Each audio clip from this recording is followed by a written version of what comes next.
se necesitaba y lo que estaba instalado a bordo. El ancla, por ejemplo, la reemplacé. Yo tenía un ancla espada de 20 kilos, la reemplacé un poquito a contrapelo, la reemplacé por un ancla Bruce, por una recomendación muy efusiva de alguien que había navegado muchas veces en la zona. Bueno, resultó ser el ancla ideal para navegar en esta zona. Soportamos vientos de 40, quizás alguna racha de 50 nudos, fondeado libremente, sin amarrar la popa a los árboles, como vamos a ver más adelante, y nunca, jamás garreamos. A esto se unió el haber reemplazado los 30 metros de cadena de 8 milímetros por 100 metros de cadena de 10 milímetros. Así que la combinación de cadena con esta ancla fue tremendamente efectiva. Bueno, instalé una nueva vela foque de puño alto. El puño de escota usted lo ve en ese alto, porque la génova que tenía era una génova de mucho mayor superficie bélica y con el puño de escota prácticamente a nivel de cubierta, lo que no es recomendable para más los mares porque se mete la ola, se mete el mar, embolsa agua y rompe la vela. Y además esta vela permitía con muy poco enrolle, digámoslo así, enrollado de la vela en el stay, reducir considerablemente la superficie bélica, cosa que muchas veces es necesario. Bueno, nuevo salvavidas, línea de seguridad, un nuevo congelador o freezer, que no tenía el velero, tenía refrigerador, pero no congelador, un nuevo sistema de calefacción adicional al de patente, porque íbamos a una zona muy fría. Este fue muy agradecido por los que dormían a prueba en el velero. Y algo de equipo electrónico y luces que también hubo que reemplazar. La lista continúa con un segundo equipo portátil manual de VHF, una nueva cocina, nuevo regulador del alternador para carga de las nuevas baterías, un nuevo generador portátil para caso de emergencia. No fue necesario ocuparlo jamás. Nuevos paneles solares, sí trabajaron durante toda la navegación estupendamente bien. AIS y las dos pantallas que le decía de pantallas multifunción, principalmente para presentar la carta de navegación electrónica y el radar. Esto aquí, que parece insignificante, es muy importante porque es el cortacabos que se usa, ya más adelante lo veremos, para evitar que se enrede un cabo en la hélice. Los repuestos que llevamos, aquí uno nunca le apunta bien. Busqué, conversé, leí y resolví. Llevar un motor de partida que nunca lo ocupamos, llevar un alternador de repuesto que nunca lo ocupamos, llevar una bomba de agua de repuesto que nunca lo ocupamos. La misma en que fuiste a... ok. ¿Alguien está con el micrófono abierto? Ahora que no estoy encarnado. Mangueras, abrazaderas, eso es normal. Llevamos ampolletas LED difusibles, una ampolleta utilizamos, y llevamos lubricantes y filtros para 3 cambios de aceite, cosa que hicimos los 2 cambios que fueron necesarios hacer. En cuanto a la seguridad personal, siempre estuvimos con salvavidas, con arnés colocado, ya sea en el cockpit o bañera, en cubierta y en el bote de goma. Eso fue desde el primero hasta el último día. Y el guardiero, cuando iba en el exterior, ocasionalmente la guardia la hacíamos en el interior, pero 90% lo hacíamos en el exterior, con cabo de seguridad, además hecho firme a un punto firme del velero. Vamos a ver una fotografía de eso más adelante. Y hay 2 sistemas que no pueden fallar. Uno que es el motor propulsor y el sistema de gobierno, y otro que es la maniobra de fondeo. Sencillamente, estos 2 sistemas no pueden fallar. Así que todos los esfuerzos necesarios para asegurar la confiabilidad de estos 2 sistemas hay que hacerlo. Gracias a Dios nunca nos fallaron y hay que ver que los necesitamos. Ya vamos a ver en un momento más. En cuanto a combustible, víveres, agua y otros insumos, tampoco quiero detallarles mucho. En cuanto a comida, nos pusimos de acuerdo en qué queríamos comer, en qué forma íbamos a comer. Dado eso, lo multiplicamos por el número de tripulantes y por el número de días, más una reserva. Hicimos las compras y todo funcionó muy bien. El agua de los estanques, que son 440 litros más 60 en bidones, total 500, la usamos solamente para ducha y lavado de loza. Y el agua de bebida la llevamos en bidones de 6 litros, a razón de 2 litros por persona al día, y tuvimos más que su. El combustible, 400 litros en estanque, más 168 en bidones en cubierta. Eso nos da suficiencia y holgura para llegar tanto a la ida como al regreso hasta Puerto Edén y de Puerto Edén a Puerto Williams. De hecho, llegamos con bastante holgura. Ahí estamos rellenando al regreso para dejar el velero con los niveles máximos. Aquí se ve algo de la forma en que nos organizamos antes del zarpe. Combustible, víveres. Aquí están las. Hay un micrófono abierto, insisto.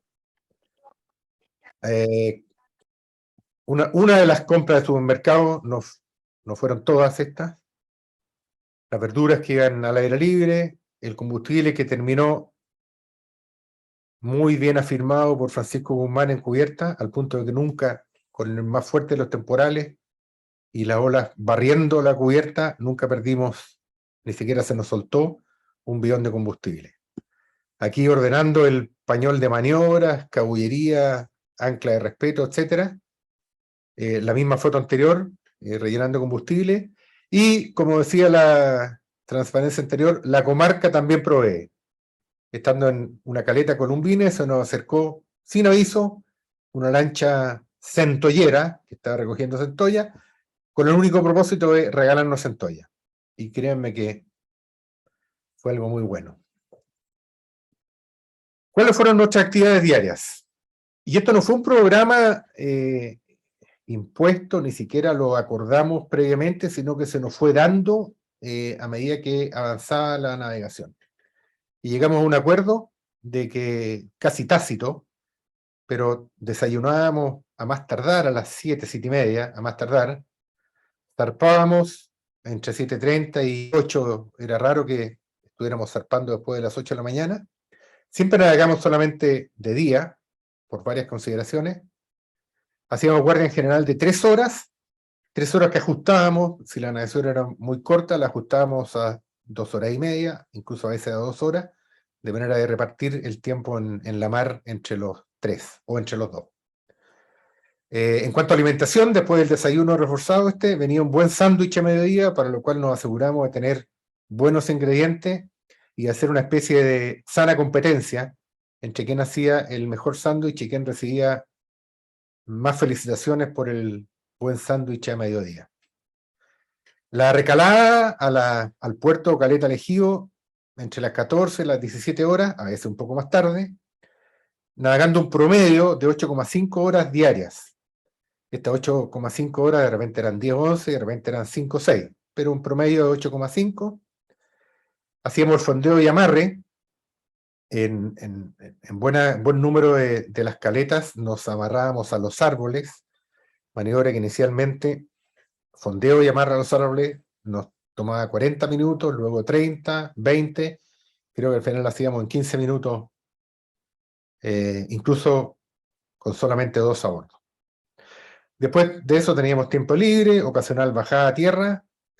Cada 2 días hacíamos una revisión e inspección visual del motor. Lo que en este velero es una complicación porque hay que prácticamente desocupar la cámara puente comedor, que es el lugar interior donde están las fotos con la bolsa de supermercado, levantar el piso, sacar una escala, etcétera, pero lo hacíamos religiosamente cada 48 horas para asegurar la confiabilidad y el buen estado del motor, la correa, el nivel de aceite, la batería, etcétera. Nunca tuvimos un problema. Ya más tarde teníamos la comida caliente del día, comida normal, de casa, carne, verduras, arroz, papas, pescado, cerdo, pollo, algún guiso, normalmente algún postre, copa de vino, etcétera. Aquí nos sale uno como un campamento de Boy Scout a comer todas las noches tallarines o comer sándwich. Realmente especialmente la comida en la noche y el desayuno eran muy buenos. Después teníamos tiempo para confección del bitácora diario, y aquí quiero reconocer a Francisco Pigafetta Guzmán, que fue realmente el escribano del viaje de ida y del viaje de vuelta, y fue registrando exactamente todo lo que ocurría a bordo. Y para reconstruir la navegación y para preparar esta exposición me fue de tremenda utilidad. Yo soy más numérico, yo tenía una planilla Excel con todos los distancias, tiempos, consumo, etcétera, pero Francisco tenía la parte del puño de Cervantes. Hacíamos algo muy importante, que era la revisión de la meteorología y la planificación para el día siguiente. Y entre 21 y 22 horas ya buenas noches y hasta el día siguiente. Tiempo para lectura. Aquí voy a contar algo anecdótico. Le llamo el factor Estonia. Así que, greetings to my friends from Estonia who are now in Papua New Guinea. Estos son dos amigos que encontramos en Puerto Williams, que están dando la vuelta al mundo en velero, en un Bavaria 40 de nombre Picasso. Y en Puerto Williams tuvimos una muy breve conversación. Nos preguntan ellos hacia dónde vamos, le decimos hacia Puerto Montt. Nos preguntan cuándo zarpamos, le decimos que el domingo, 2 días más, y nos dicen nosotros también. Bueno, los invitamos a bordo, los notamos que están muy aprensivos respecto a la navegación, pese que ya han cruzado el Ecuador y el Atlántico completo. Completo es completo, desde Estonia hasta el Cabo de Hornos, literalmente, porque pasaron al Cabo de Hornos antes de llegar a Puerto Williams, pero su experiencia en navegación en zona de altas latitudes y aguas interiores, como son los canales fueguinos y patagónicos, era nula. Entonces, por eso que tenían esta aprensión. Lo que hicimos fue decirles que encantados les podíamos cooperar, y yo le entregué una copia del que era nuestro programa calendarizado, de cuáles eran las caletas en las que pensábamos recalar y cuáles eran las fechas. Programa que de norte a sur cumplimos en un 23%, si mal no recuerdo, y de sur a norte un poco más del 50%, pero da una idea general de hacia dónde íbamos y dónde pretendíamos detenernos. Lo cierto es que como al quinto día de navegación, estando nosotros en caleta Dardé, se me acerca Juan Luis Ramírez, aquí presente, y me dice, 6 de la mañana, Jorge, oye, hay un yate al costado, amarrado. Nosotros con el sueño pesado no habíamos sentido absolutamente nada. Lo cierto es que los amigos de Estonia habían llegado con su yate Picasso y se habían amarrado al costado nuestro, sabiendo que esa noche estaríamos efectivamente en Caleta Dardé. Bueno, en Caleta Dardé estuvimos 3 días en espera de mejora del tiempo, porque hay un temporal muy fuerte en el canal Messier. Así que nos conocimos más ya.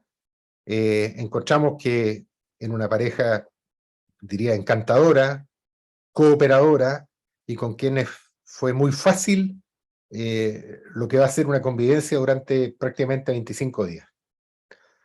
Navegamos en conjunto, amarrándose ellos a nuestro costado prácticamente todas las tardes, noches, desde esta caleta de Ardé, poquito al norte del Estrecho de Magallanes, hasta Puerto Montt. Aproximadamente 25 días, viéndonos todos los días.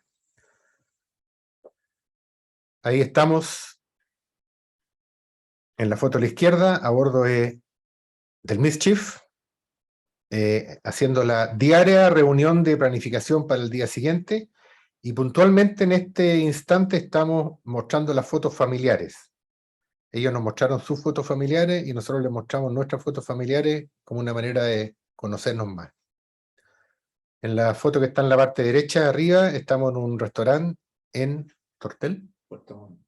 Tortel.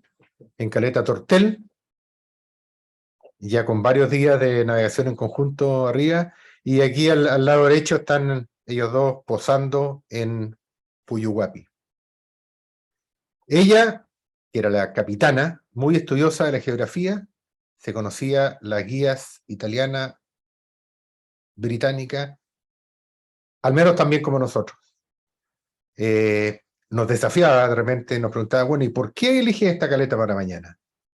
Muy estudiosa de la meteorología, se manejaba igual que nosotros en el uso de la ayuda satelital para bajar pronósticos meteorológicos y situación sinóptica. Él con mucha habilidad para maniobrar, para efectuar reparaciones, y los dos, ella más que él, pero muy sociables, muy agradables. Hacíamos prácticamente intercambio todos los días. O comíamos en el velero de ellos, o comíamos todos juntos en el velero nuestro. Increíble. Tuve una falla de la unidad de control del piloto automático. Y como estamos fondeados, separados unos 60 metros. Y a media mañana, con esta unidad que se está aquí, desarmada, se acerca remando en su bote el Veico.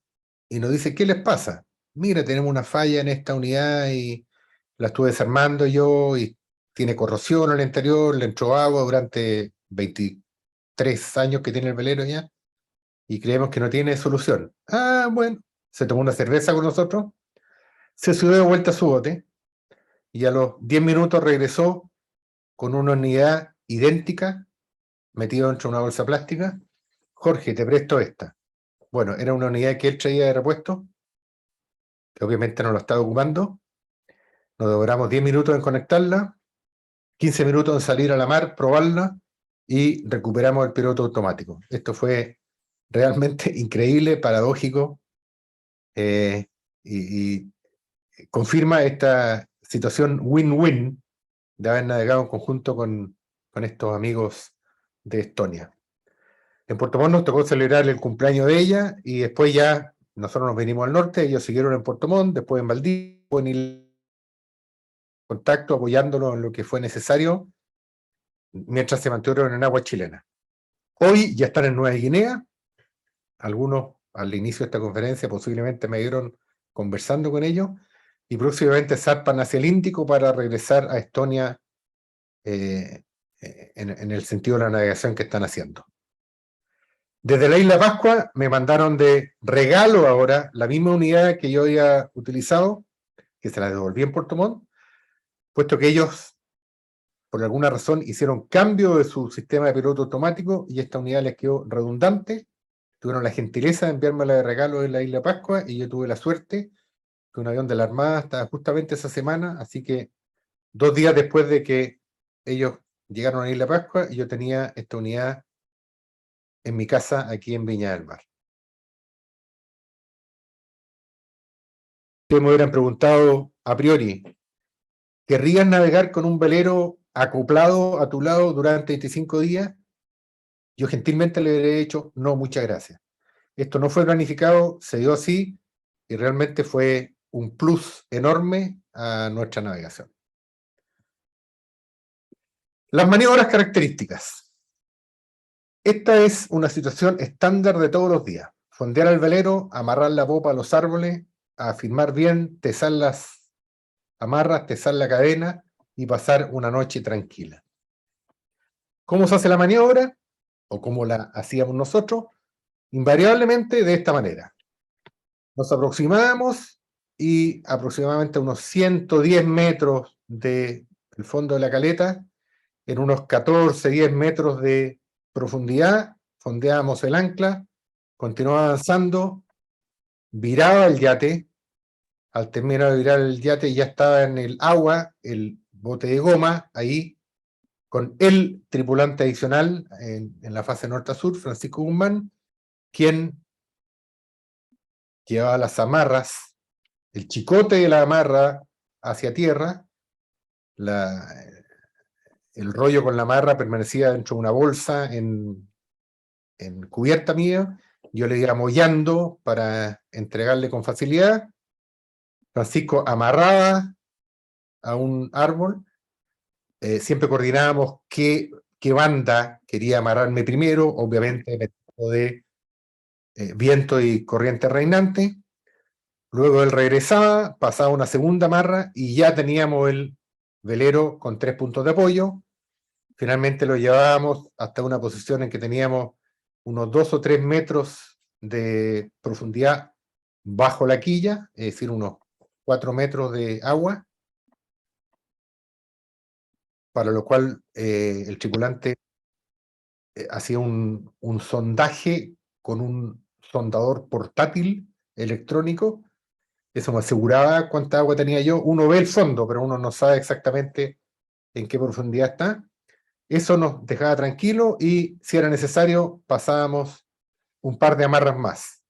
Tesábamos bien la cadena y en posición final estábamos a unos 15 metros, 20 metros de la playa hacia popa directamente, con unos 60, 70 metros de cadena afuera.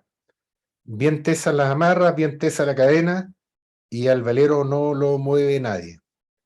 El mal tiempo puede afectar en la aproximación y en la ejecución de esta maniobra, pero yo diría que no hay mal tiempo que haga peligrar la seguridad del velero una vez ya bien amarrado.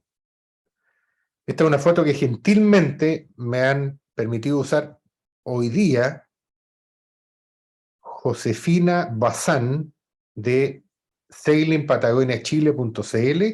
Es el yate Boyero, está amarrado en una caleta en la isla Prat, que se llama Caleta Boyero. Es una caleta que no está en las publicaciones que ya les mencioné.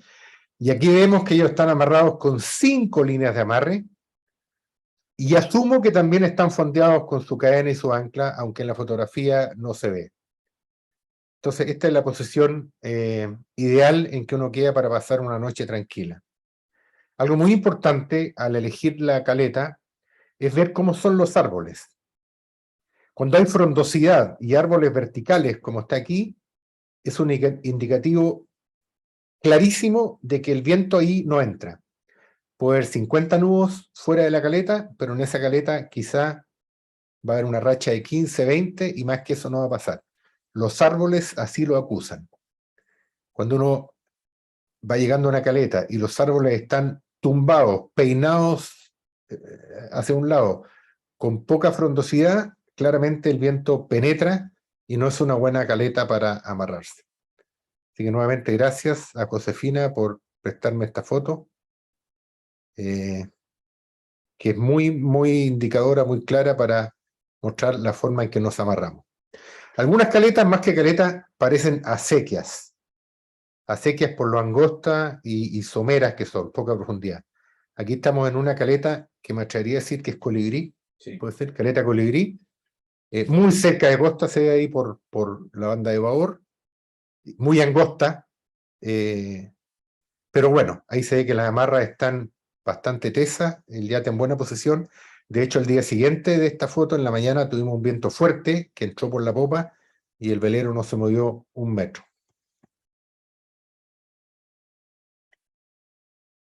Le voy a mencionar una noche complicada que tuvimos en un amarre en la isla Chear. La isla Chear está en el brazo noroeste del canal Beagle. Y esto está tomado de la publicación italiana. Esa es la posición final más o menos deseada, al menos la que yo quería tener como posición final. Y la teoría decía que esa era la forma de amarrarse. Había muy buen tiempo, así que yo mismo decidí, vamos a tomar solamente 2 amarras. Había muy buen tiempo, mar tranquilo, sin viento, pero lamentablemente no había árboles para amarrarnos de esa manera. Los árboles estaban allá, así que nos amarramos de esa manera. Todo tranquilo, inspección en la noche antes de irnos a la cama, todo bien, nos fuimos a la cama. El viento comienza a aumentar, se escuchaba el viento. Esto tiene hacia el este, que es esta dirección de acá, hay un fetch muy largo, hay 10 millas de canal Beagle. Entonces el viento del este comenzó a formar además una pequeña marejada, venía una ola relativamente grande, que empezó a crecer, y en un momento el viento llegó a los 32 nudos, nos despertó por supuesto a todos, y yo salgo cubierta, me levanto de la cama rápidamente, salgo cubierta. ¿Y con qué me encuentro? Con que la componente lateral del viento había hecho eso. No, no también se halla Nueva Zelanda. No. Australia. No, yo me quedo acá. Quizá Australia es la arena. No, yo me quedo acá.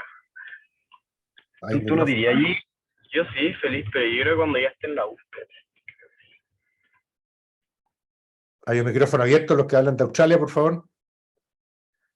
Bueno, nos vimos en esta incómoda situación, mucha marejada, mucho cabeceo del yate, 1 metro a la roca, si es que, gracias a Dios, echamos a andar el motor, partió inmediatamente, logré sacar con motor y timón el yate, ponerlo en una posición relativamente central, y mis tripulantes, a quienes les debo el velero completo en esta emergencia, fueron rápidamente a proa, en una difícil maniobra, mitad manual, mitad eléctrica, por una falla que habíamos tenido, lograron echar arriba el ancla, largamos la amarra, la dejamos en tierra, y después de 40 minutos, 30 minutos, fácilmente, logramos salir totalmente indemnes, sin ningún daño, de esta caleta. Más tarde regresamos, cuando mejoró el tiempo, recuperamos nuestras amarras y salimos. Una segunda maniobra que les quiero comentar es una maniobra en el pozo Elixir del canal Yacaf, cerca de Puyuhuapi. Esta es la caleta Pozo Elixir en el Navionics, y Navionics muestra ese ancla con una cruz blanca sobre fondo verde. Si uno se monta sobre ella y hace clic, aparece esto acá. ¿Y qué es lo que nos interesa? Esta información. Dice, cuenta con una cuerda a la que se pueden amarrar varias embarcaciones y hay un fondo mayor a 12 metros, una profundidad del agua mayor a 12 metros. El tiempo estaba muy malo para navegar el canal Yacaf, así que dijimos, vamos, pues, probemos esto. Y nos encontramos efectivamente con eso.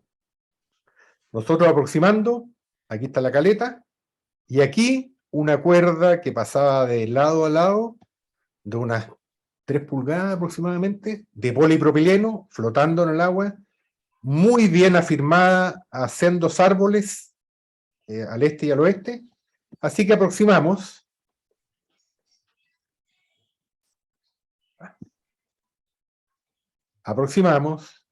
inspeccionamos, nos gustó y nos amarramos. Y no solo eso, sino que acto seguido venía, por supuesto, detrás nuestro el Picasso, y el Picasso se aproximó, yo le pedí que fondeara a él fondeó su ancla en la posición justamente del ancla en la carta, y se amarró al costado nuestro. ¿Por qué le pedí que fondeara? Porque nos iba a facilitar el zarpe el día siguiente, pese a que mi velero tiene bowcaster, pero hay mucho bowcaster, así que a la mañana siguiente fue muy sencillo el zarpe, ellos viraron su cadena, nos separamos y cada uno zarpó por su propio medio. Los riesgos. Aquí hay riesgos genéricos y riesgos particulares del área. Voy a pasarlo rápido para dar tiempo para preguntas. El principal riesgo es vararse o tocar fondo, evidentemente. Sobre todo en la zona al norte del Golfo de Penas, hay amplitudes de marea que pueden llegar a los 7 metros. De manera que precaución con la marea para no vararse, y obviamente siempre puede haber un error de la cartografía o un error de la navegación que nos pueden hacer terminar, ojalá no tan marcadamente varado como ese catamarán, pero nos puede hacer vararnos. Todos los días se navega por zonas no levantadas. No levantadas significa que no ha habido trabajo hidrográfico que drenee bien la costa y que principalmente nos dé las profundidades y existencias de bajos fondos. Todos los días navegamos por zonas no levantadas. Esto que muestro en la pantalla es la excepción. Este es un fondeadero para veleros, se llama Puerto Francisco, y tiene una densidad de sonda que tranquilizaría mucho a cualquiera que quisiera entrar. Pero como le digo, esa es la excepción. Esta es la norma. Esta es Caleta Feliz, cerca de Tortel. Y esa es la norma, ¿no? Entramos y bueno, hay 128 metros aquí y nada más, y hay que amarrarse ahí. ¿Por qué hay que amarrarse ahí? Porque la guía italiana, la buena guía italiana, recomienda amarrarse ahí. Así que para allá entramos. Sorpresa, aquí aproximadamente había 4 metros de profundidad. Tuvimos 2 metros bajo la quilla. Ahí. Entonces, los riesgos existen. Otro riesgo es irse hacia la costa de Sotavento, por falla, por viento, willy wows, que son estos vientos generados por la geografía, de intensidades que pueden ser de 40, 50, 60 o 70 nudos, arremolinados, y que pueden tirar un velero contra la costa muy fácilmente. ¿Por qué pongo la regla de los 3 minutos? Porque cuando uno navegando a 5 nudos, agréguele 2 ceros y eso es lo que recorre en yardas en 3 minutos. Es decir, el velero que navega normalmente a 5 o 6 nudos, en 3 minutos navega 500 a 600 yardas, 500 a 600 metros, digamos. O sea, en un minuto ya está navegando 170 a 200 metros. Pero los canales son angostos. Muchas veces vamos navegando a menos de esa distancia de la costa. Cuando tenemos viento fuerte y costa a sotavento, estamos en una situación de riesgo. Es ahí cuando queremos que no falle el motor, que no se nos enrede un cabo, que no nos falle el timón, etc. Es un riesgo que existe. Otro riesgo, bueno, el que ya vimos, irse sobre costa por un mal amarre ante empeoramiento de las condiciones meteorológicas. Los otros son genéricos, incendio o inundación, comunes a cualquier embarcación.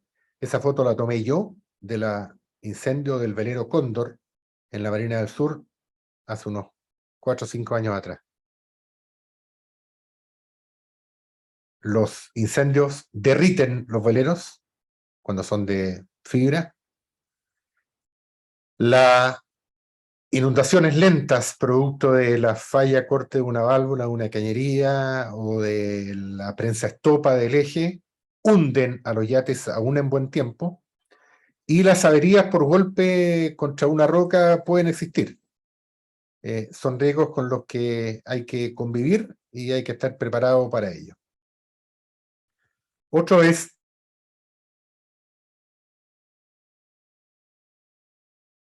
12 meses en la zona de Puerto Montt, que embarcaciones de tamaño medio han abordado a embarcaciones menores, incluso con resultado de muerte. Y el otro riesgo son los troncos de la deriva, razón por la cual no me gusta navegar de noche, porque en estas zonas en que hay derrumbe o deslizamiento de tierra producto de la intensa lluvia, en laderas de mucha pendiente, cae un pedazo de cerro completo, y cuando cae ese pedazo de cerro, cae roca, tierra y árboles. Y los árboles flotan y navegan y pueden destruir un casco. Otro riesgo genérico, acorbatamiento con cabos o güiros. Güiros son sargazos o algas, que en el caso chileno no son como los sargazos del Caribe, que es una plantita que flota. En el caso de Chile, los sargazos tienen una masa que llega hasta unos 8 o 10 metros de profundidad y uno prácticamente choca contra una isla. O los levanta junto con el ancla y puede arrastrar 200 kilos de alga cuando está echando arriba el ancla con la cadena. Para lo cual contamos con una pértiga, con un machete en su extremo, que los tripulantes que cubren la proa manejan con mucha destreza y en pocos segundos logran cortar y dejar el ancla clara de estas algas. Y otro riesgo genérico, golpes, emergencias médicas, fracturas, quemaduras, para los cuales, bueno, alguna preparación tenemos y algunos elementos de primer auxilio llevamos. Otro riesgo, la caída al agua de algún tripulante y en este caso particular las caídas en tierra. Ahí está Francisco Guzmán, empinado en una ladera, amarrando el velero. ¿Cuál es la contramedida para evitar esa caída? Bueno, primero tener precaución personal y segundo, como capitán, jamás apurar el amarre. Jamás apurar el amarre. Hay que tener confianza en que la persona que está amarrando el velero en tierra sabe que tiene que hacerlo relativamente rápido, especialmente si hay viento, pero jamás apurarlo. Creo que nunca te apures. Y la contramedida para evitar caerse al agua es, aquí va el guardiero, como decía yo, con su salvavidas colocado y con su cabo de seguridad hecho firme al velero. Esta debe ser las 12 del día porque ahí está el plato del sándwich. Pero no había otra foto. Bueno, experiencia y lecciones aprendidas. De nuevo, la navegación en los canales patagónicos de Fueguinos es dura y demandante. Segundo, cada recurso invertido en la preparación se paga con creces en la navegación. Tercero, lo que uno no hace a bordo no se hace. Esto es válido en todos los ámbitos. Desde barrer, pasar la aspiradora, lavar los platos, hacer la comida, preparar la navegación del día siguiente, estudiar la meteorología, etcétera, etcétera. Inflar el bote de goma. Lo que no hace uno, no se hace. Así que hay que estar preparado exactamente para hacerlo todo. Y esto se contrapone con aquellos que piensan que la navegación en un velero o yate es una actividad placentera, lujosa, etc. Es una actividad muy demandante, pero muy gratificante. Cuarto punto, el estudio de los fondeaderos alternativos da una enorme flexibilidad y libertad de acción. Yo le decía que habíamos cumplido a la ida el 23% de lo planificado y al regreso el 50%. No porque fuéramos indisciplinados y porque hiciéramos una competencia de cuánto nos salíamos de lo planificado, sino porque habíamos estudiado la zona. Entonces nos daba lo mismo llegar a la caleta que teníamos previsto llegar o a otra.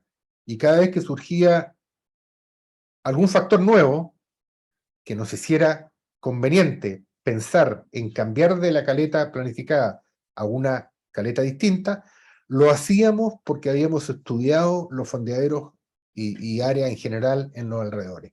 Eso nos da y nos dio una tremenda flexibilidad y libertad de acción. Bueno, ya le decía, la navegación con un velero partner puede ser muy agradable.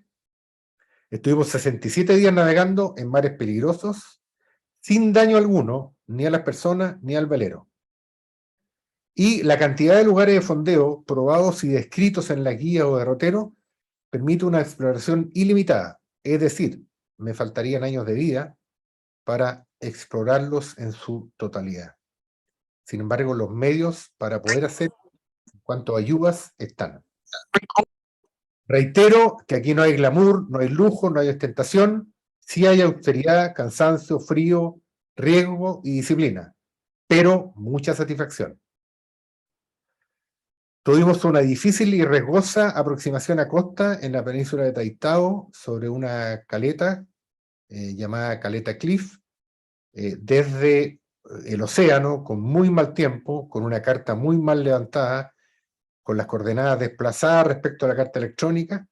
Fue una situación apremiante, no estuvimos en riesgo, fue una situación difícil, y fue de norte a sur, íbamos dos solamente a bordo, y la noche de pesadilla que ya le describí en Alacuch. No hay caletas bulletproof, especialmente en la aproximación.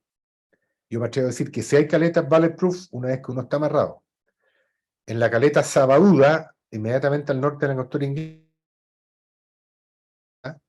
estábamos a 200 yardas del punto de fondeo, el mar estaba calmo, y en la nada salieron 25 nudos de viento que nos hicieron inmediatamente rehusar y abandonar esa caleta y dirigirnos a otra. De hecho, nos significó navegar toda la noche. Otra caleta Dixon y caleta Isla del Medio, incómodas, estábamos ya amarrados.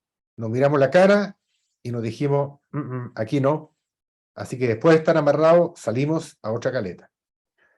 Estuvimos 2 noches navegando por mal tiempo para tomar alguna caleta. Ya les decía, cuando es mal tiempo, lo complicado es entrar a la caleta, no es mantenerse en ella. Estuvimos 3 noches fondeados, no amarrados a los árboles, fondeados a la gira, como se usa en la jerga nacional, manteniendo guardas nocturnas por temporales fuertes. Hacíamos guarda de 2 horas, atentos al radar y a la carta electrónica. Como le dije, eso sí, nunca garreamos.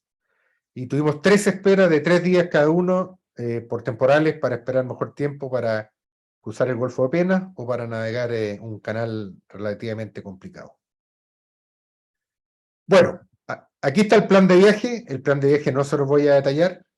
Este plan de viaje difiere ostensiblemente del...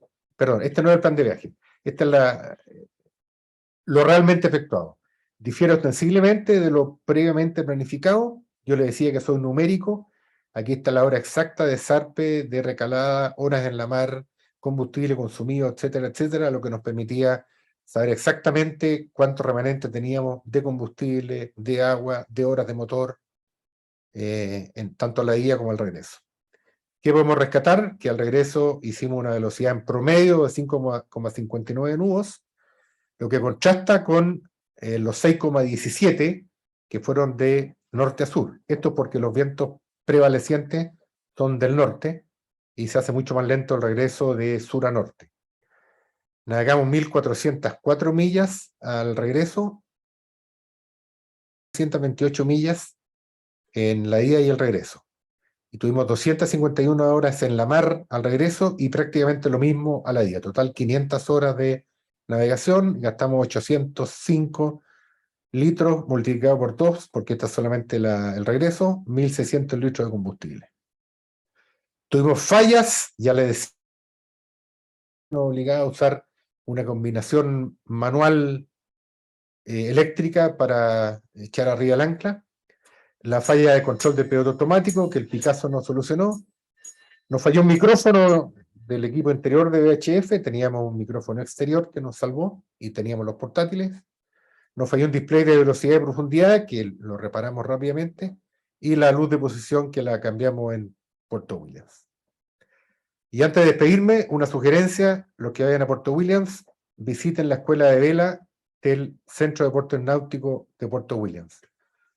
Tiene un grupo importante de niños, 40 o más niños, aprendiendo a navegar a vela y transmitiéndole los valores que están implícitos en conocer el mar y navegar en velero.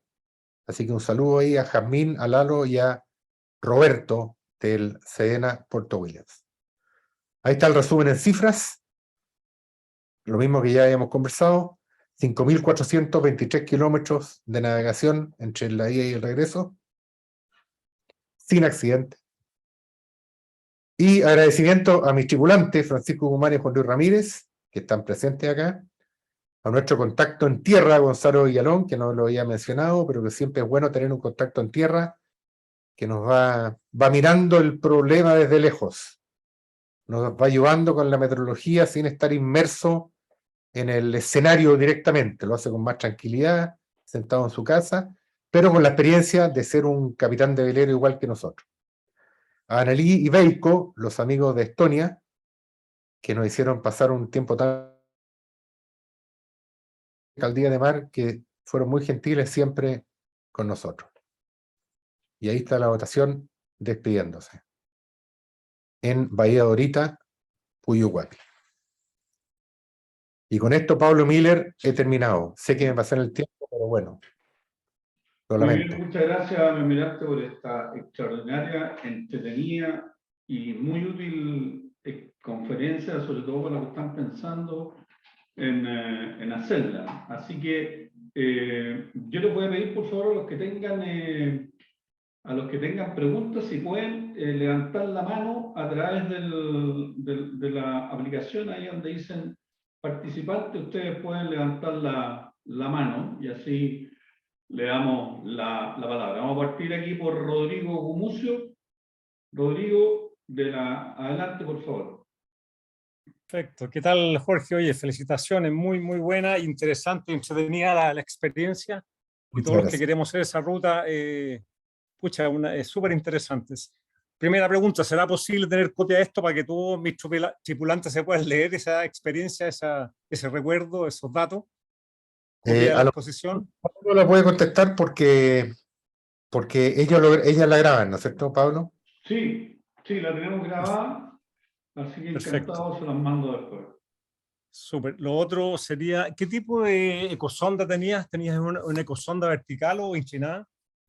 No, uno vertical, el original de hace 23 años del velero, pero además uno portátil, que es como una linterna. Igual a una linterna buena, esa linterna americana, que funciona con una batería de 9 volts y que se llevaba en el bote de goma, y esa permitía ir sondando a medida que uno acercaba la popa a la playa y a los árboles. Claro, estaba pensando que a lo mejor uno inclinado podía ser útil para poder aproximarse a las caletas. Sí, sería, claro, sería útil porque además te va un poco dibujando lo que pasa hacia proa, pero como en todas las cosas, el presupuesto es limitado. Eso, nada más. Muchas gracias. Encantado. Ahora, tenemos a Juan López que quiere preguntar también, está con la mano. Les pido por favor que levanten la mano a través de la aplicación. Ahí donde dice participar. Juan López, adelante. Bueno, buenas noches, almirante. Muchísimas gracias por la presentación. Enhorabuena, no solo por el viaje en sí, por la expedición, sino por la estructura de la presentación, que me ha parecido fantástica. No dudo de que el capitán de fragata Cabrera estaría encantado de los resultados de sus enseñanzas. Y dicho esto, como sabes, llevo 5 años intentando estudiar la vida de Juan Ladrillero, este navegante del siglo XVI en 1557. Navegó más o menos esa ruta y el regreso desde Chile hasta el final del estrecho, hasta la Mar del Norte y vuelta, etcétera. Tardó 2 años y me puedo dar cuenta, con lo que has expuesto tú, además de lo que he leído, etcétera, de las dificultades de esa navegación en el siglo XVI. Mi pregunta, que puede parecer un poco absurda, y yo no creo que tú la hayas podido ver esto que te voy a decir, pero si has oído hablar de que decían que este navegante, para que los demás que viniesen detrás de él no cometiesen los mismos errores, porque él se metió por canales que no tenían salida, como la bahía de Última Esperanza, entonces ponía al regresar, pintaba, o no sé qué señal ponía en la entrada del canal que decía: no sigan este canal que no tiene salida. ¿Te suena a ti haber visto o haber oído que haya todavía algún resto de esos avisos que dejó Juan Ladrillero en el siglo XVI? Muchas gracias, almirante. Te contesto, Juan, y antes que nada quiero agradecer tu presencia. Juan López Díaz es un coronel de la Infantería Marina de la Armada Española, compañero de curso mío en el curso de Estado Mayor en Madrid, los años 91 y 92. Además, un gran estudioso de la historia marítima española y autor de 3 libros, Juan, si no me equivoco, y siempre preparando un libro más. Estuvimos juntos hace unos pocos meses en Madrid. Y a tu pregunta, no hay ninguna evidencia. Lo único que te puedo mencionar es que hay una bahía en el estrecho de Magallanes que se llama Bahía No Entres. El nombre no puede ser más clarificador de que allí no, pero no. Y indicaciones, pero evidentemente de este siglo o quizás fin del siglo pasado, que muestran al contrario, muestran dónde amarrarse. Indicaciones muy artesanales, precarias, hechas por pescadores, pero que de alguna manera están registradas y uno las espera ver. Pero no me he encontrado con eso. Sin embargo, me has planteado un desafío y voy a intentar investigar con gente que conoce más que yo esto, si es que hubiera algo de eso, Juan. Gracias por tu pregunta. Bueno, le damos la palabra a Maximiliano Parga, que está con una niñita muy bonita ahí en... Y lo veo, los veo. Está silenciado, Maximiliano. Vamos ahí, ya. Ahí tengo la experta acá al lado. Almirante, muchas gracias. Me ha sido una gran utilidad porque nosotros con la Florencia, que es mi hija, mi tripulante, recién acá a los 13 años de sacar su licencia de capitán de bahía, y nos vamos a vivir a Puerto William. Así que ahí el Sedena de Puerto William va a recibir a la Florencia, que ahora la próxima semana vamos a ir al Garrobo al de este año. Yo le quería agradecer a mi almirante y preguntar, porque nosotros nos estamos viendo, estamos acá en el Manzano, en Talcahuano, arriba de este velero precioso de 54 pies, usted lo debe conocer, el Samoa, y nos vamos a Puerto William. Entonces, queremos viajar en el mes de febrero. ¿Cómo encuentra usted la decisión de viajar en ese mes hasta Puerto William y no esperar el invierno o los vientos norte, que son más amigables para esa zona? Yo iba a zarpar en febrero, pero hacia fines de febrero. Nosotros zarpamos el 4 de marzo. ¿Sí? 4 o 6 de marzo. No estamos tan lejos de febrero. No lo consideraría inapropiado. Creo que puedes estar bien. Y vas de norte a sur. Sí, yo creo que no muy temprano en febrero estaría bien. No soy un gran experto, pero bueno, con la experiencia mía, te diría que segunda quincena de febrero y con 50 y tantos pies de velero no deberías tener problemas. Sí. No tengo Bowcaster, eso sí. Ah, bueno, pero maniobrarás bien, pues. Yo lo uso muy poco. Muchas gracias. Bueno, Muy amable. Cristian Una García, pregunta, yo adelante, no por sé, favor, con tu pregunta. que no sé si me estás oyendo porque yo levanto la mano, pero parece que no me ven. Hola. Cristian García, adelante. Quisiera saludar a Jorge, pero parece que no estoy en pantalla. No, si estás en pantalla, Cristian. Sí, sí, No, si estamos bien. Jorge, Alberto Mantelero aquí. Ah, almirante. Gusto saludarte. Nos parece que no estoy en pantalla, pero te quería felicitar. Pucha, qué grato fue oírte y volver a navegar los canales. Yo no sé si tú conoces la historia de la caleta Dardé. No la conozco, almirante, me encantaría conocerla. Ya, pero yo creo que no es el momento de Ah. contarte. Pero Ya. son dos damas francesas, Jacqueline y Christine Dardé. Yo las encontré navegando en su velero en el canal Messier, cuando navegábamos de práctico. Y después de mucho rato de hacerle recomendaciones para cruzar el Cabo de Horno, perdón, el Golfo de Pena, y darles indicaciones sobre el motor, sobre dónde poner la vela. Me interrumpieron en un momento y me dijeron, señor práctico, nosotros no tenemos motor, estamos solamente a vela. Eran dos francesas, hablaban muy bien el español, y ellas fueron las que me mandaron los primeros planos y los primeros gráficos de más de 45 caletas en que fondearon y que están en la guía que yo hice de navegación. Y ahí está entonces Jacqueline Dardé, y esa es la historia. Eran un velero muy chiquitito, porque no creo que haya tenido la eslora del tuyo, y sin motor y sin ningún medio, y cruzaron a vela. Y te felicito, Jorge, nuevamente, fue muy grato, muy grato. Es extraordinaria tu experiencia, y qué grato y qué agradable ver que existen miles de caletas más de las que yo tengo en mi guía. Un saludo grande. Y almirante, usted no está, no sé si está viendo, pero aquí está su libro. Sí, lo estoy viendo. Sí, Una estupenda guía que siempre está conmigo, bien marcadita, ahí si se fija. Y además, la veo, Jorge, muchas gracias. Bueno, ahora sí, Cristian García, adelante, por favor. Estimado Jorge, qué gusto en saludarte y vernos después de tantos años. compañero de colegio. Compañero de curso de los padres franceses. Así es. Y qué gusto saber que estás bien y qué lindo lo que has hecho. Qué navegación más hermosa, qué bien llevada, qué bien planificada. Te felicito, muy lindo. Muchas gracias, Cristian. Tengo un sobrino que es práctico de canales y él me cuenta pese a que le toca cada vez que navega con los buques por los canales y hacerlo en un velerito, ¿cierto? Por todo eso. Encuentro espectacular. Te felicito, Jorge. Un gran abrazo. Ya nos veremos por ahí. Así es. Gracias. Gracias, Cristian. Richard Prenzel. Está con el micrófono, ahí sí. Hola, Jorge. Muy buenas tardes.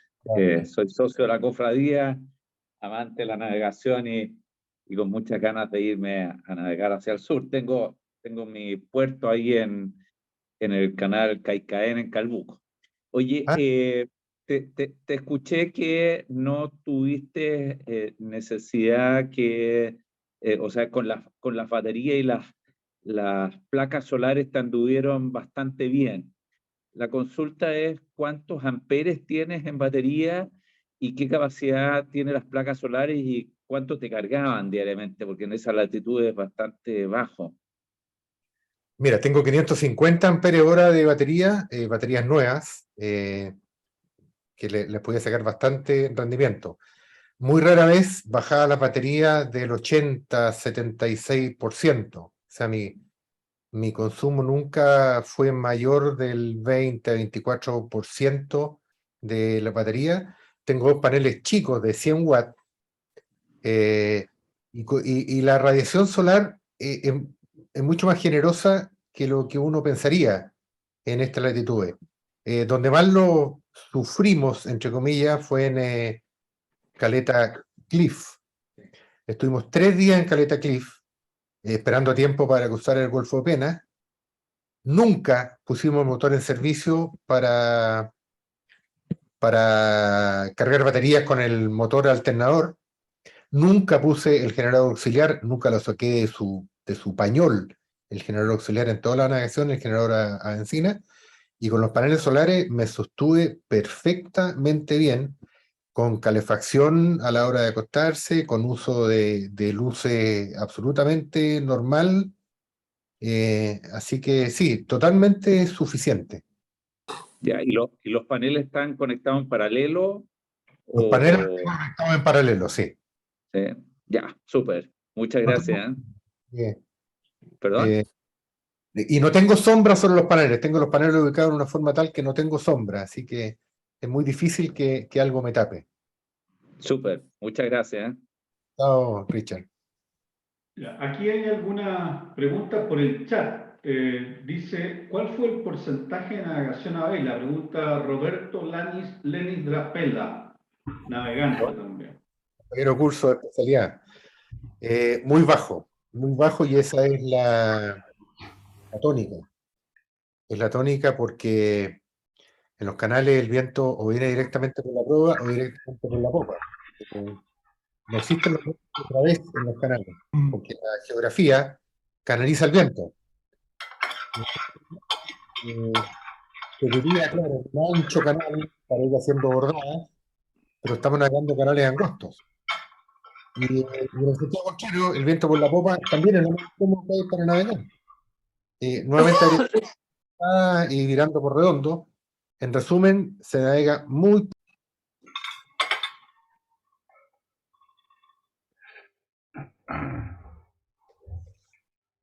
Está silenciado. Está silenciado. Almirante Chuleto y quedó silenciado. Ya, no sé en qué momento, ¿no? Decía Ahí. que 10% de navegación mixta, muy poca navegación a solamente vela. Gozábamos cuando teníamos la ocasión de navegar solo con vela. Pero también quiero mencionar una recomendación que me hizo un experimentado capitán en la Marina del Sur antes de zarpar, lo que nos acordamos mucho. Y me dijo textualmente, capitán, poca vela, capitán. Porque los vientos son muy variables. De la nada, el viento aumenta de los ideales 14 nudos de viento a los incomodísimos 35 nudos de viento. De manera que cuando navegamos a vela también, poco paño afuera. La vela más bien enrollada y muy atento a ver la racha que aparece de la nada, que cambia 90 grados la dirección del viento y que aumenta al doble o 3 veces su intensidad. Ok. Ignacio pregunta si es necesario tener calefacción. Mira, perdón, mi admiración para todos aquellos que hicieron esta navegación a vela en siglos pasados, y particularmente para estas dos francesas. En cuanto a la calefacción, sí, la calefacción es imprescindible. De hecho, despertábamos congelados de frío porque apagábamos la calefacción en la noche y despertábamos helados de frío, y lo más agradable era poner la calefacción. Más aún, instalé una segunda calefacción. Gasté una buena cantidad de plata en hacerle una recorrida completa a la calefacción original, que es la típica calefacción de velero, una calefacción central con ductos de aire caliente que llegan a los diferentes departamentos interiores. Pero yo le instalé una segunda calefacción, que era un intercambiador de calor que tomaba el agua de enfriamiento del motor. Lo hacía pasar por un radiador serpentín con un ventilador. Mostré una foto por ahí. Y esta segunda calefacción, que funcionaba solamente mientras el motor iba en servicio, es decir, durante gran parte de las navegaciones, también nos sirvió mucho. Y otra cosa importante es que se produce mucha condensación en el interior, muchísima condensación, producto de las personas que estamos adentro, y contraste de temperatura con el exterior y la humedad propia de la respiración. Y la calefacción es una muy buena ayuda para mantener seco el velero. En el puerto se usa el deshumidificador, pero navegando no. De manera que para mantener seco el velero, la calefacción también es súper importante. Aquí hay otra pregunta de G. Larraín, no sé, de Gonzalo, Germán, Gabriel. Dice, ¿qué cartas usaban? ¿Navionics? Sí, la carta estándar base que usé siempre fue Navionics. La usaba en diferentes plataformas, pero era Navionics. Pero siempre estaba atento al eSailor, que lo tengo en el teléfono y en la tableta, porque en ocasiones Navionics no tiene buena cartografía o tiene las coordenadas muy desplazadas respecto a la realidad. Entonces buscaba la alternativa de eSailor. Pero sí, el uso base es Navionics. Ok, Hernán Correa pregunta, ¿cuál es el consumo total de amperes? Ay, ay, ay. Yo tengo hecho lo que se llama el budget, el presupuesto de amperes del velero. Es tan diferente navegando en puerto, pero quizás la respuesta que di anteriormente respecto a que estando 3 días fondeado en una caleta sin poner el motor en servicio, o sea, recibiendo solamente los paneles solares, 2 paneles solares de 100 watts, supongamos que entre los dos me están entregando 100 watts, 100 watts son 8 amperes, ¿no es cierto? 8 amperes hora por unas 5 horas, 40 amperes hora. 40 amperes hora era lo que me dan al día. Y la descarga mía fue del 20% de ser 120 amperes. Y yo de eso recuperaba 40. O sea, cada día yo estaba a 120 y recuperaba 40. O sea, el desgaste real era aproximadamente unos 80 amperes. Muy gruesamente, ¿eh? Muy gruesamente. Tengo el detalle, a Hernán le podría entregar el detalle de lo que es el electrical budget, se llama, el presupuesto eléctrico del velero, donde está el consumo equipo por equipo y la cantidad de horas promedio que se usa en puerto y navegando, para con eso determinar cuáles son los amperes hora que se gastan diariamente y así poder dimensionar la capacidad de batería que se necesita y la recarga que se necesita, qué paneles solares, qué alternador, etcétera. Okay, Jorge, buenas noches. Ricardo Perdón, Jorge, buenas noches. La pregunta real era ¿cuántos amperes usabas en navegación? Pues eso es la verdad lo que más importa del muelle, da lo mismo. Gusto saludarte. Mira, en navegación te voy a hacer una respuesta inversa. Siempre llegué al 100%. O sea, cada vez que funcionaba, yo estaba al 100%. O sea, mi consumo de amperes hora navegando era siempre inferior a lo que me entregaba la suma del alternador más las placas solares. ¿Alternador de 80 amperes? No, alternador de 55 amperes. Ah, ok. Un piloto automático permanente. Ya, porque Permanente. los Raymarine y todo eso, yo tengo un consumo total de 10 amperes, sin nada externo. Y 220, una pantalla son fácil 10 amperes. claro. Bueno, los paneles me aportan harto.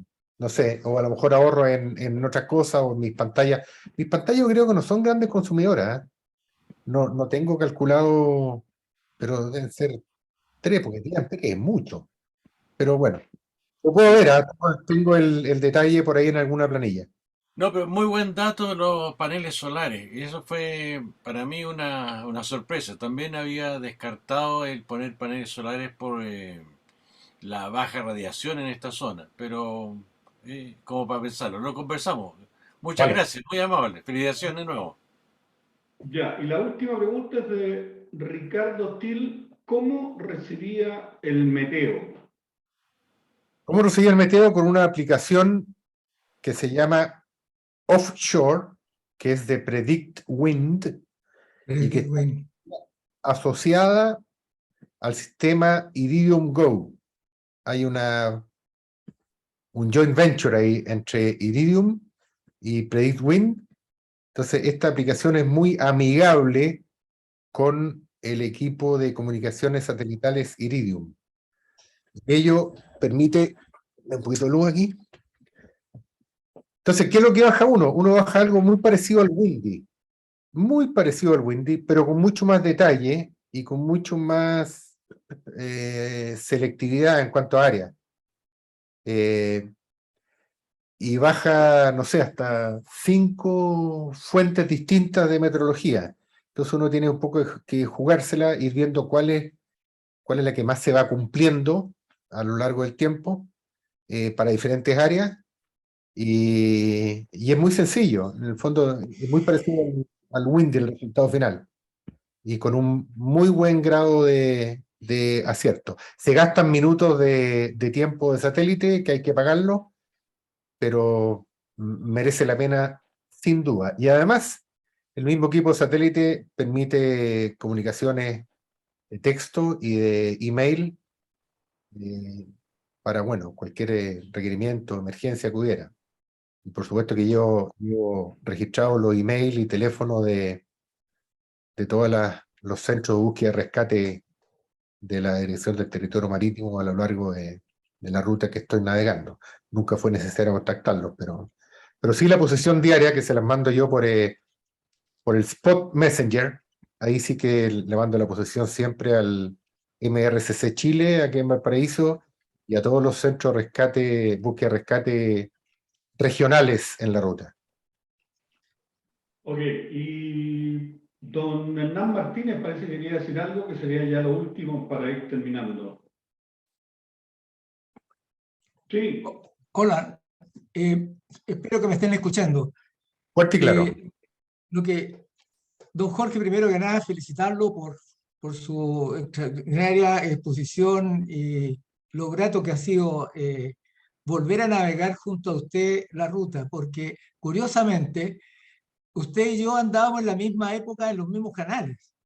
Ay. Y andaba en el doblón con el español Pedro, con Pedro, el de la Alegría Marineros. Por supuesto. Partimos de Ushuaia a Puerto Williams. Estuvimos jugando con los veleros, con la escuela de vela, porque yo soy instructor de navegación a vela, y también he escrito libros sobre navegación a vela. Y de ahí nos vinimos de Puerto Williams, ya nos fuimos hasta Punta Arenas por el Estrecho Magallanes, y de ahí, en fin.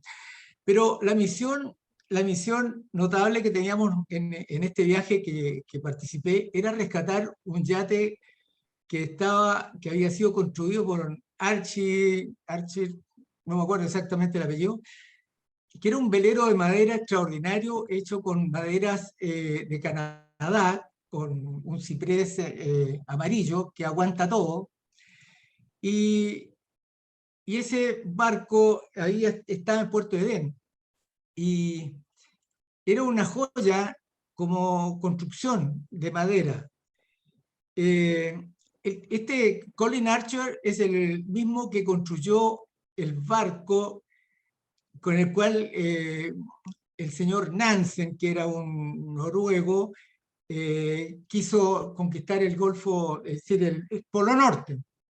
Entonces era un barco de madera extraordinario y de gran historia, y cuyo dueño murió estando el barco ahí en Puerto Edén. Y la idea era, uno de los tripulantes compró este barco y quisimos rescatarlo, y la que tenía a puerto lamentablemente no nos permitió llevarlo navegando. Entonces tuvimos que remolcarlo. Y usted bien ya conoce, ya nos explicó bastante claramente lo que era el Golfo de Penas. Y estuvimos más de un día esperando que el mar estuviera más tranquilo. Y cuando el mar ya mostró que había bajado el viento a unos 16 nudos, decidimos arrastrar este barco con 2 cabos ya amortiguadores. Y la recomendación, como viejo que navego, dije, no nos metamos al Golfo, sino que vamos buscando derecho al oeste, porque la batimetría del Cabo de Horno es terrible, o sea, tiene una gran profundidad y de repente el Cabo de Horno tiene 100 metros de profundidad, entonces cualquier corriente, cualquier marea hace ahí una banda de oleaje gigantesco. Y bueno, no me hicieron caso y quisieron atravesar rápidamente en forma diagonal el Cabo de Horno. El Golfo de Penas. Lamentablemente, perdón, el Golfo de Penas. Y lamentablemente cortamos la amarra, tratamos de volver a agarrarlos, lo hicimos, seguimos con el yate, pero el Golfo de Penas no perdona. Y cuando ya estaba amaneciendo, apareció esa ola encontrada que usted nos está relatando, que hizo imposible poder mantener el cabo más o menos tenso en forma normal. Y lamentablemente tuvimos que cortar amarra y perder ese velero. Lo más notable que este velero, cuando cortamos la amarra, siguió navegando a la misma velocidad nuestra, en forma paralela, lo cual fue increíble. Y bueno, fue una pena terrible perder ese velero y que quedó más o menos a unas 7 millas de la costa, en el extremo norte del Golfo de Penas. Le decía que disfruté mucho su exposición porque me permitió nuevamente estar en La Hoya y en esas tantas bahías extraordinarias que tiene esos canales. Efectivamente, a vela no se puede porque siempre el viento es por popa o es por la proa. Hay que considerar las corrientes y casi siempre se gasta más combustible que el que uno piensa. Otra cosa que es notable, que también la teníamos clara, era buscar fondeaderos donde los árboles estuvieran verticales, lo mismo que usted mencionó recién. Donde estaban los árboles inclinados, quiere decir que el viento era permanente. Lo felicito, gracias por haberme llevado nuevamente al mar, y yo creo que en alguna de esas nos topamos por ahí, porque tengo varias fotos de varios veleros que estaban en alguna de las caletas que estuvimos. Muchas gracias por todo y gracias por su exposición, don Jorge. Gracias, Hernán. Y sí, recuerdo muy bien lo del doblón, que iba un poco más al norte que nosotros, y también lo seguí algo por las redes sociales, así que algo estaba enterado también del tema de la lamentable pérdida de ese velero de Penas. Del Faroe. Sí. Bueno, Faroe, sí. Nuevamente le damos las gracias a Jorge Churetovich, almirante Churetovich. Esta exposición la va a quedar subida en la página web de nuestro club, www.cofradianautica.cl. Y les agradezco a todos la audiencia. Llegamos a 0.80 en la conferencia, así que muchas gracias a todos ustedes por su atención y muy buenas noches. Chao, Pablo. Gracias a ti. Gracias, Buenas Jorge. noches. Buenas noches, felicidades. Chao. Buenas noches, muchas gracias.